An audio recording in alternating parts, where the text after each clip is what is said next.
How's Europe leveraging the potential of robotics? Francesco. Wow. Firstly, thank you to be here. And yes, I'm the small voice here in this panel. But the question could stay hours speaking about it. But in my opinion, the most important thing is about collaboration. So in order to face front of the market and all the situation that we are living now, because yes, there's a lot of open issue, open challenges, let me say this. The only way that we can face front is making a strategical collaboration, and it's also a question of speed. In order to go faster is to collaborate. So in Italy we have one sentence that said, if you want to go faster, go alone. If you're going to go farther, go together. So this is, in my opinion, one thing that Europe do very well. And for this reason, even if there's a lot of uncertainty, we are finding our way, and there's a lot of initiatives that are going very well in order to face front of this situation. And I'm very optimistic on that. Wilfried, for your customers, what are the main reasons or drivers to currently look into automation? And what's keeping them? So we have a lack of labor. We have high labor costs. We need trained people. And we have products which we have to produce automatically because they are complicated. So that's the drivers. And now they have to look how they can manage it.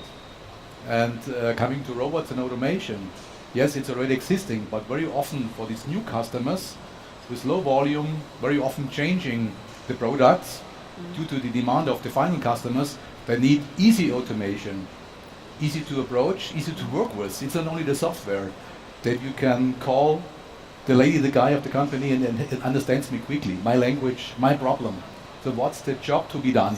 That's important. And then we can step by step implement the first robots, a cobot, whatever, and it should be always easy. That's the main thing, and for sure payable. The money is also an issue. That's the right point for you. So as a customer, what's your demand and where are your pain points? Yeah. Mm-hmm. Well, Wilfried already touched on one major pain point, is the affordability. So what some people might not realize, retail has razor thin margins. So let's, as a number for orientation, 3%. Whereas when you have like a chip factory for computer chips, margins of 50% or more are not uncommon. But for us, it's really hard to justify an investment into a robot if we can prove that there will be a break even within the next years. So this is one big pain point. And I'd say the other two pain points that I see are uncertainty about performance of the robots. We have, as a retailer, I mean, if you go shopping to a supermarket, you rarely see a robot. Maybe a cleaning robot, but that's usually it. So we don't really have a hard grip on how well the robots perform. With other technologies, we often can at least take a glance at a competitor that maybe has introduced something new and then gauge, okay, this might be worth our while to invest. With robots, we often just don't know.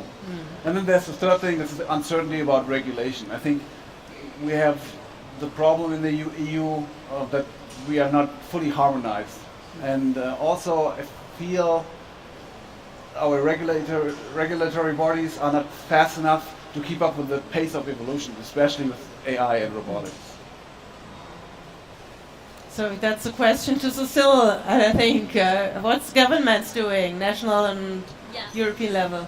So at European level, we acknowledge the importance of AI and including physical AI. So it's extremely important for Europe for this competitiveness of all the key sector, including automation, including with physical AI, which is robotics. So that's why we, and this is for competitiveness, but also to address the problem of dependency. So we need to master this technology. We have good grounds and good capabilities, but we cannot afford to miss this train, which is evolving so fast. We have the regulatory framework you mentioned.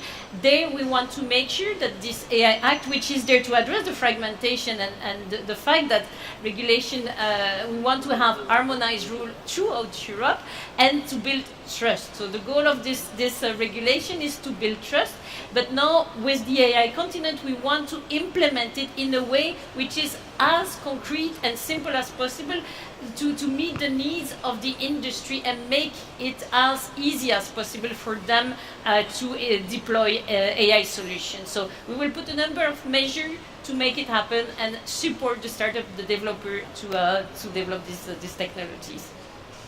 Thank you. Nicole, from the industry perspective, is that enough or is that the right measures, or what would you like to see? Definitely, this is one aspect, and we need that, and I fully agree. We need access to data, we need reliable data, we need to understand the source. I think when it comes to funding programs, there needs to be done more. That our funding programs that we have in place are too slow.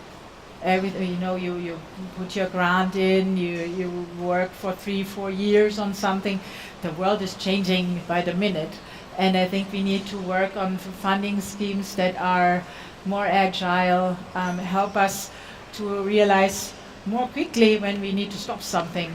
I find it always interesting in robotics that people love to talk about robots, but the robot, I have to say, it's just the purpose. It's not really that we need to talk about the solution. There needs to be more communication about use cases. When it comes to venture capitalists, they have money, but they don't really understand the automation, what it can do and how it can be scaled. There needs to be more communication campaigns for that. So lots to do, but if we go into this direction, I think we can see some light at the end of the tunnel. Is AI making a big difference, Francesco? Do you think it will increase the uptake of robotic solutions? Actually, yes. I'm positive on that. So I think that the mindset that we have in Europe, that is sometimes is a little bit conservative on different side, especially in robotics in last years, is changing because of AI. So AI now is giving us the tools in order to training the system and making things that some years ago takes probably 2 years to develop in a few hours. Do you think AI will bring solutions to your problem? 100%. So I think AI is here to stay, and in my mind, it's a game changer. It boosts robotics like nothing has ever boosted robotics before. I see it on so many levels. Just if you look at software development, has become way faster with I mean, we can discuss about vibe coding if that's a real thing, but just AI-supported coding is much faster. So you develop faster. That's what you already touched upon. Then even engineering, you could let it draw some random pieces of your robot and then maybe refine it manually, but it speeds up work so much. And from the retail perspective, my point of view is that it makes it much easier to integrate robots in our operations. I fully underline what you said, that AI is the game changer, and to be a bit negative, if we would miss it now, this game changer, we would even could lose what we have achieved so far. I only want to tell that that Europe was the first mover in Europe in robotic, and 73, 74, we've had the first robots.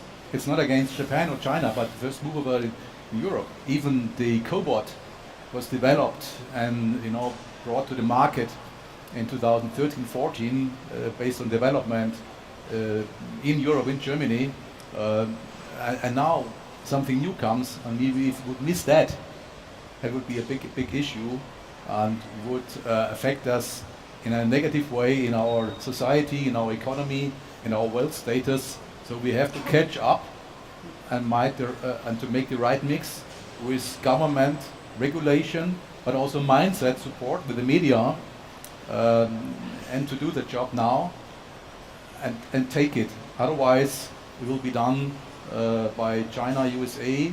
We have to cooperate, but nobody will wait on us. How do you think robotics is actually addressing the green and digital transformation of Europe? Is it supporting the industry? Definitely. I mean, it's so pervasive. We had, for instance, a call on AI data and robotics for the Green Deal. And here you see so much different type of application from agri-food, where you can really reduce drastically the use of pesticides, and also in manufacturing, where you use so much water and so much also primary material, and with the optimization of AI, you can really reduce the and also the use of these goods, but also you optimize the production to the demand. Maybe I can add one thing. It's perfect what you do and what you plan, but I only want to mention one thing. Speed. Yes. You know what? When I get asked, I work in a company which has connection to China.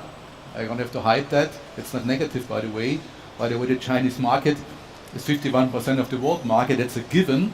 That's not bad or good. That's a given, and it was not the case 10 years ago. So it's a high dynamic and speed behind. So if they ask me what's China, a positive thing, it's speed. So we have to speed up. And AI is right now the time where we have to wake up and really to speed up everybody.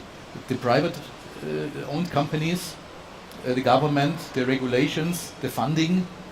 We have to be seen more attractive in Europe from investors. There's enough money in Europe, in Germany, and all over the world.